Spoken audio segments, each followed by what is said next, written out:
Okay, so we're here to talk about the thing we're calling the port forwarding daemon. I do apologise for the subtitle of Connect Direct. I once attended a marketing course and I think I know what I'm doing when I'm trying to sell stuff. So originally it was going to be Matt Hart who was going to be presenting this. Unfortunately, Matt's been off sick for quite a long time. He is getting better. He's back in in work now, but he couldn't make it here. He wasn't allowed to fly. So Luca, I've put Luca down as the main presenter. Luca is one of the new engineers in the lab, along with Ed. Where's Ed? There's Ed. So when you email Lava Lab, it's not just me and Matt. It's me, Matt, Ed, and Luca. So Ed's first day was yesterday, so go easy on him. No, on me too. Luca's been here for 2 months, so beat him up if I did. No way. Especially not in this stupid. You noticed? No, really. So, I'm going to give a brief introduction, overview of what the problem is, and then we're going to talk through. Luca, if you feel at any point like you want to jump in and say something, do. But Or don't pass out on the don't floor. feel pressured to. Right. I know you're not feeling great. No, I I can also add. So when Matt stayed at my house, we worked on this briefly. Yeah. And I can kind of say what we did, and we ran into a threading problem. I'll leave it Yeah, there. yeah, We okay. can go to it when we get there. So, what's driving the need? So, Lava, one of the tests you can run within Lava is to run a hacking session. And I don't know how many people here run hacking sessions on a regular basis. I know I can see some faces which I recognise. I know who do. So a hacking session is where you get a deployed image in rootfs that you want, and then it gives you an SSH access onto that image.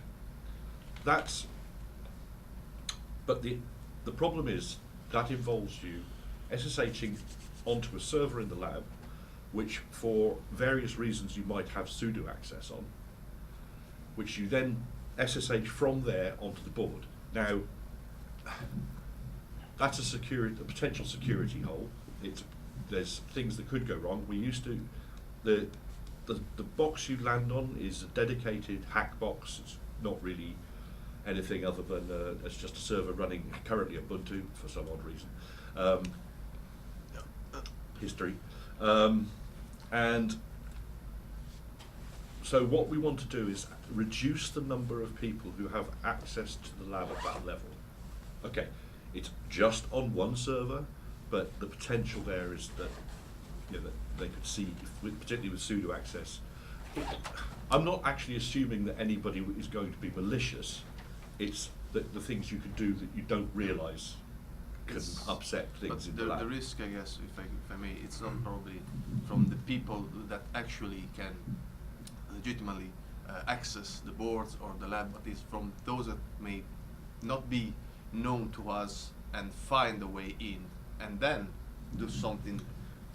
But which is there are also yes, there is the potential for malicious attack. I'm less worried about that than I am about somebody, because I think it's reasonably unlikely. But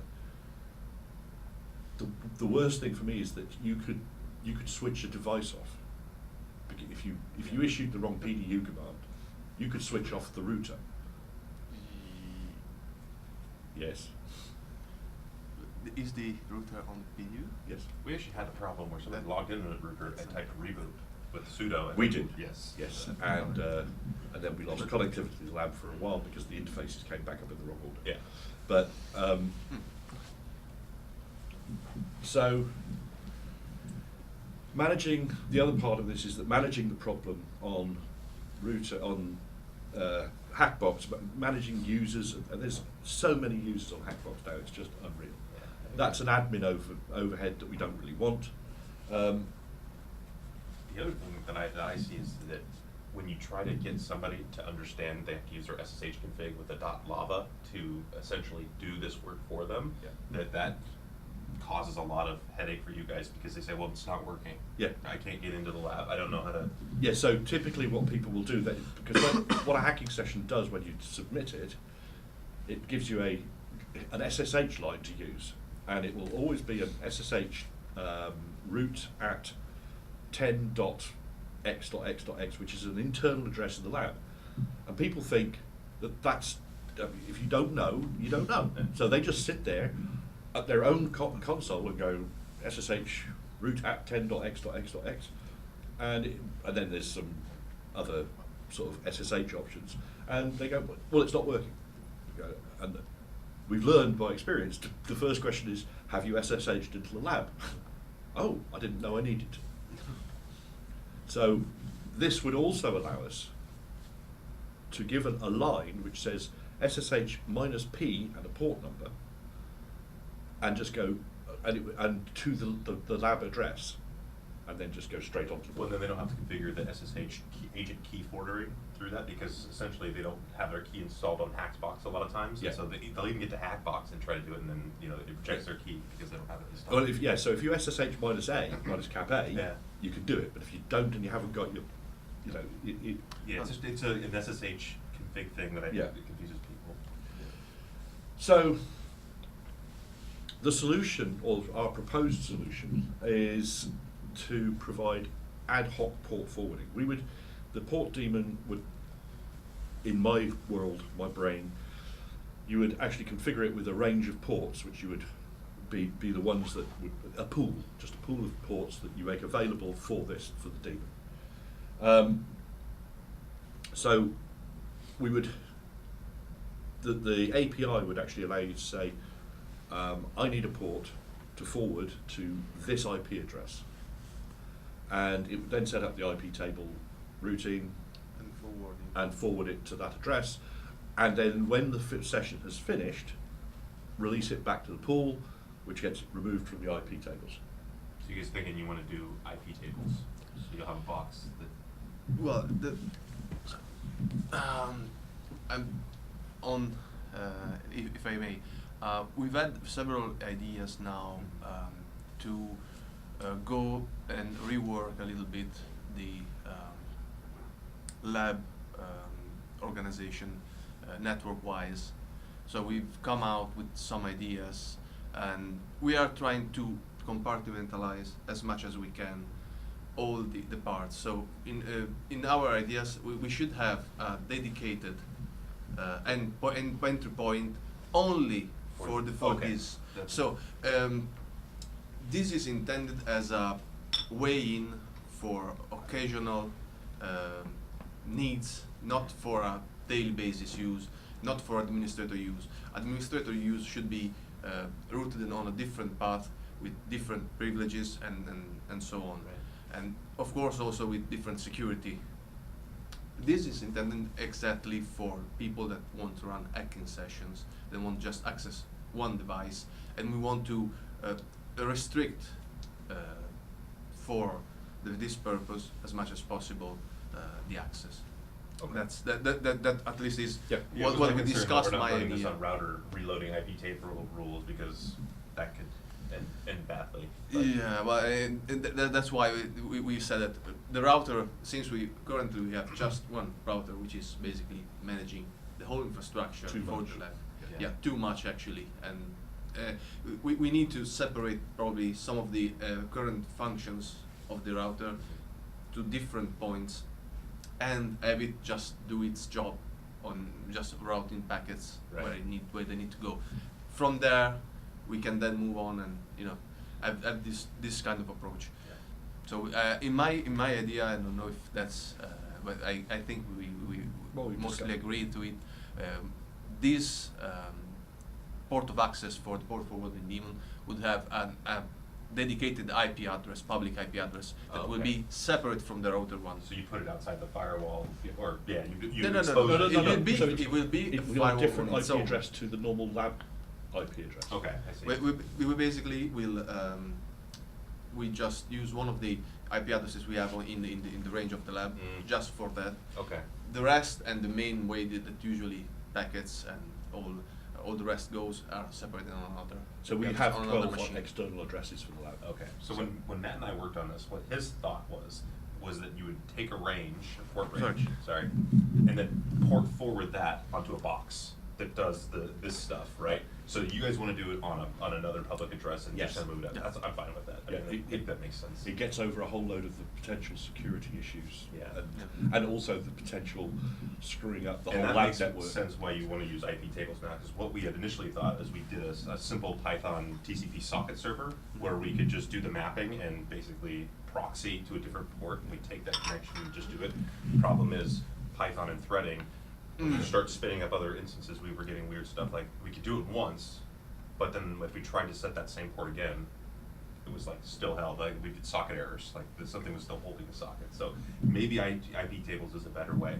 Yeah. Just probably less rebuilding something that already exists. Exactly. Because I mean, IPtables is something that nowadays is quite standard in every Linux distribution. So we have, most of us have had something to do with it in more or less in a way. So we can figure out better how to interact with that rather than something we need to create and then interact with that. Right.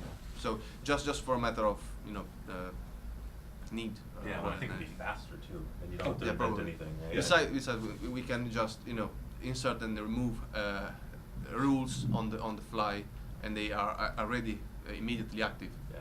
So what I'm thinking that from the hacking session side of this, that call needs to be a synchronous call. So like when the hacking session starts, it says, you port forward me something, and then it waits for an ACK back before it says, Absolutely. here's your thing. Cause No. we thought that was, we were testing it at my house, and we were finding these race conditions where if we had like 3 hacking sessions. No, it's got to be synchronous. Yeah. It's got to be, and the daemon will just deal with the queue in Exactly. Yeah. At this point, rather than getting word maybe about IPtables at this point, would be more or less. We have a pool of ports that we can use for this purpose. We need to take count of which is used, which is not. Right. So that we can give some. I have an idea what's going on, because otherwise it gets a little bit confusing. No, I guess. we need to log somewhere which ports. Yes. Not just logs and. But no, not just a log. I mean a database. All right. So that's what I was thinking. Do we need it? Because it's already described in the IPtables configuration. You could almost load that each time to just get a status rather than having. And actually, we could just parse that into some. I'm sure that there's an IPtables parser library Oh, out there there will where be, you can just pull it up and then check the rules, right? And then every time you make an operation, you make sure you reload it from the disk. Yeah. Whatever IPtables is using, you use that instead Yeah. of having a database. That way, Yeah. that's just a suggestion. Huh. No, of course, but the other. Oh, sorry. The other point that we have there, then, which may need to be taken into account, is the fact that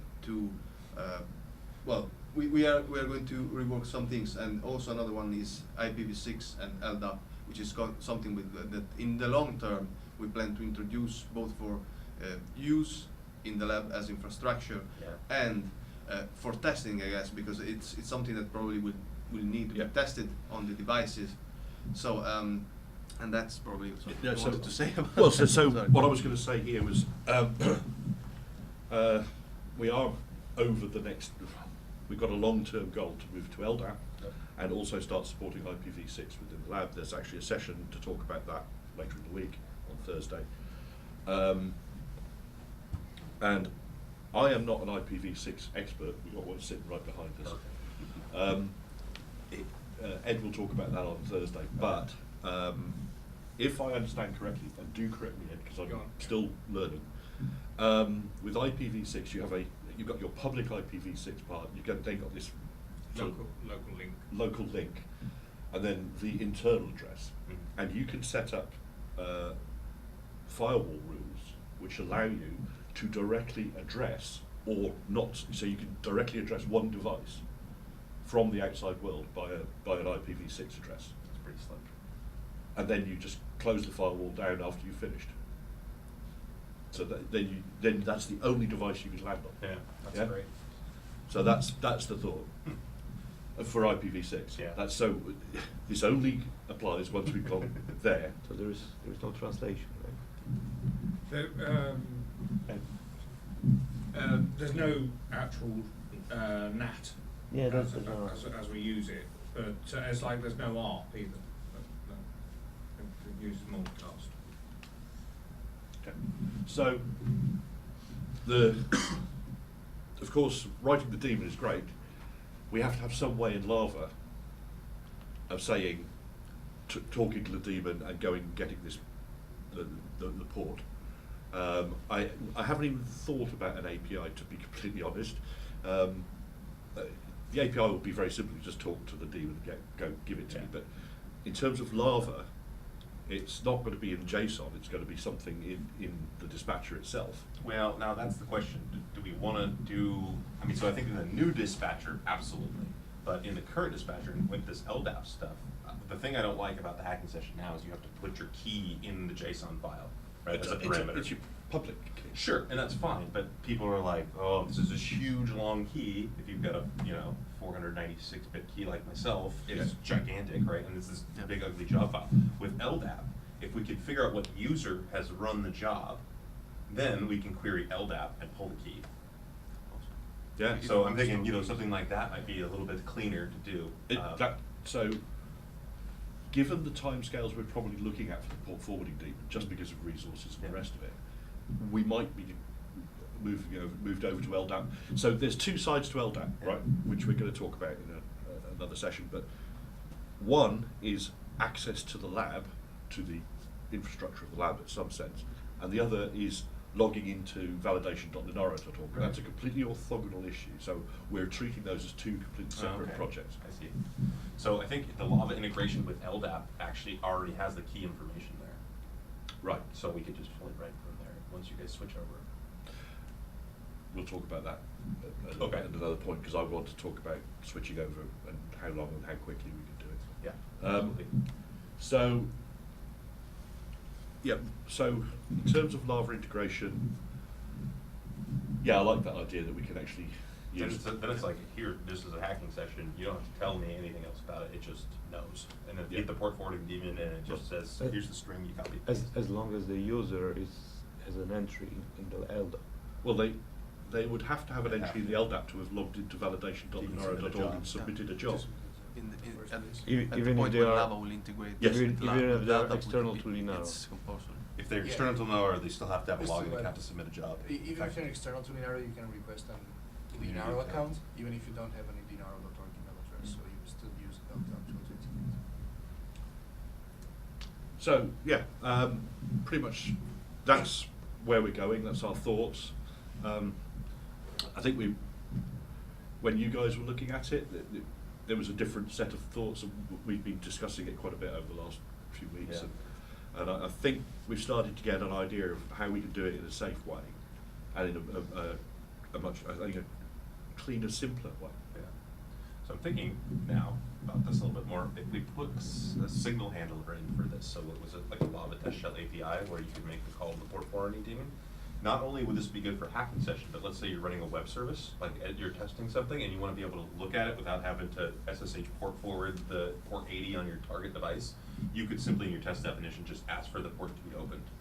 Yeah. And say, I'd like port 80 open. I mean, is that okay for you guys? I'm just curious if there's ever going to be a use case where somebody would want to see, like OpenStack. They've installed OpenStack. They want to actually see, the Horizon dashboard, right? Well, yeah, but you could take it out of the pool, say port 8000, and forward it to port 80 on Exactly. that. Yeah. So that if we had an API in the Lava test shell to talk to the port forwarding daemon, it would say, I've got some servers running on port 80. Can you please give me an external port? Yeah, and then no, I think can provide that to the users. That's a nice broader test case as well. Yeah. Yeah. So I don't know if there's other use cases where you want to do that, but like VNC into, let's say, an Android device that doesn't have an HDMI screen, you could run a VNC server and port forward VNC and then actually connect directly to the VNC console. Yeah. Something like that. That would be very cool. So yeah, that's a nice Or extension. ADB. That would be. Oh yeah, that's Much right. You more could do useful. ADB. You could port forward the ADB and connect it. Well, So you might want to think about this. yeah, there's a Because those upside and a engineers are downside. like, woo, Like I said. give me whatever port I want. Yes, we might have to restrict the ports. Yeah, that's what I was thinking. Or we have a range of IP addresses. Basically. Yeah, I mean, I think probably things like port 80, obviously port 22. Yeah. What's HTTPS? What port's that? 443.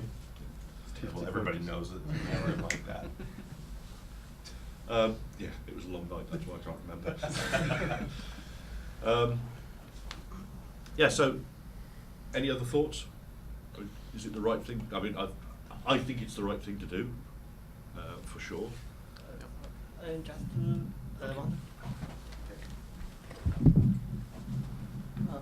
I just want to check if it's possible to forward the ADB connection to my my local site from the. So that's what we were just talking about. That Yes, it is. That Okay, it would be that's possible. If we- I will show you in, like, we have a training on the Okay. under the client, so I can tell you what I did and. I'm sure the latency isn't awesome. So, If you, well, like, no, if you do an ADB push over that, I guess it's his best. it's just an SSH tunnel. Yeah. So like the time. I'm just curious about CTS where it's got to push all those. I guess you would never run CTS remotely, right? Well, you would. Okay, because there's a lot of files to push. Have you seen my email? Yeah. That's Okay, what so I'm that's what saying. I'm getting at. That, okay. Yeah. Anything more? Yeah. Excellent. We break early for lunch. Yeah. I like short meetings. Thanks, everybody. Thank you.